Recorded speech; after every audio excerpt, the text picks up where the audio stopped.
Banana bread. Banana bread is one of my favorite things in the entire world, and today I'm going to be making a spicy version of it that is appropriate for the entire family. I have my wife, who kind of likes spicy food, and my 3-year-old, who is terrified of spice, but I'm working on changing that.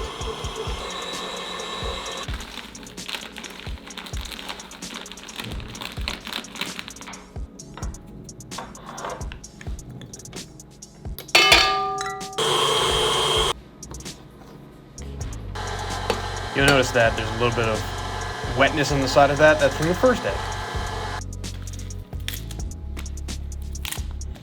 These bananas, I kind of like my bananas to be like kind of overripe, but not like crazy overripe. I don't like things too sweet in here. So for the bananas that actually go in the banana bread, they're like just past perfectly ripe, I guess you could say. And then I'm gonna put a fresh banana on top, and that's like a perfectly ripe to / under. That's almond extract, and then vanilla extract that's going to be going in there. So I'll put like a really fresh banana that's going to go on top of it. I also normally use like half all-purpose flour and then half wheat flour, but I was out of wheat flour, so we went all-purpose this time. Baking soda so it'll rise.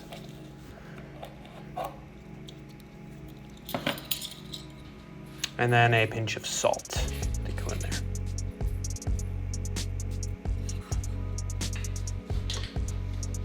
All right, get that in there, and then I use a little bit of spatula just to get it, which is coming here in a second.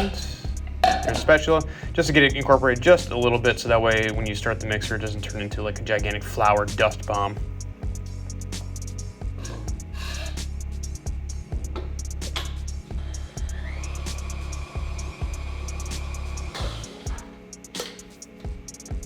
I still want to have like some texture to it, so there's like kind of some banana chunks still hanging out in there, but good and gloopy and nice.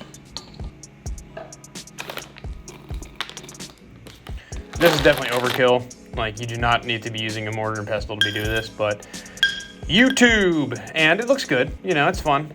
It does a good job. It allows you to get like varying textures in it and whatnot, so it does a good job, and it makes it fast. You don't need to clean them that much. You need to actually be able to get the banana bread out of there, so I buttered it crazy good. And then the good thing is that the butter like holds the parchment paper like to the sides, and so that way you can pull the whole loaf out at the end, and so it's easy to cut.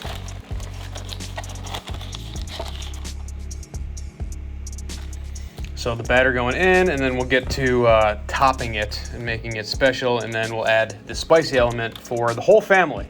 And I'll explain to you like how that exactly works. And I actually add more spice to my particular slices, but we will get there momentarily. So I'm adding the topping now. It's just pecans and sugar. And so there's going to be, as it's baking, it's going to get a little caramelization. My wife does not like nuts in her banana bread. So one, I went with pecans, which are kind of like a softer nut, and it's only on the top, so she can kind of remove them if she wants. So now I intentionally went with a very fresh banana because it's less sweet, and I think the contrasting sweetness that's in the bread and the actual loaf, and the like underripe, more not tart, but more underripe banana on top, kind of complements it, and it works out pretty good, and it looks pretty. So placing those on there, and then I'll talk to you about what the spicy element is and how it works, because the spicy element is only in the banana on top.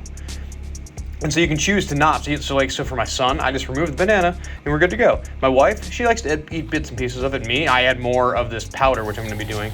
So this is Heavenly Manna from Grown at Home in West Virginia, and it's got all kinds of stuff. Graham cracker in there. It's got super spice pepper blend that he doesn't tell me what it is, but there's like Reapers and ghost peppers, I think, all kinds of different stuff in there. But there's also some sugar in there, so there's some caramelization that happens on it. So that way everyone in the family can enjoy this. The people that like the spicy stuff like me, and then my son who's 3 and I'm not hitting him with Carolina Reapers. And some more of the leftover, just kind of like the bottoms of the pecan and sugar to add onto it, so that after it bakes, it just caramelizes and gets all gooey and great.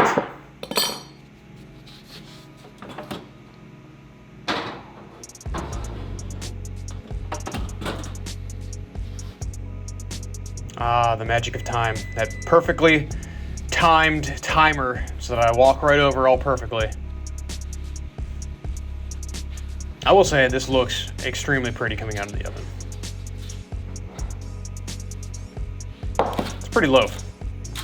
It's actually underbaked slightly in the middle, like in the very middle of it, it's slightly underbaked, and so you get some pieces that are like super like baked and not dried out, and then there's gooey stuff. Notice how my shirt has changed. This is the next day, so I let the loaf cool down completely and actually refrigerated it overnight, and now we're gonna get to the good slice. I forgot to put a towel under my cutting board, so forgive my cutting board jiggle.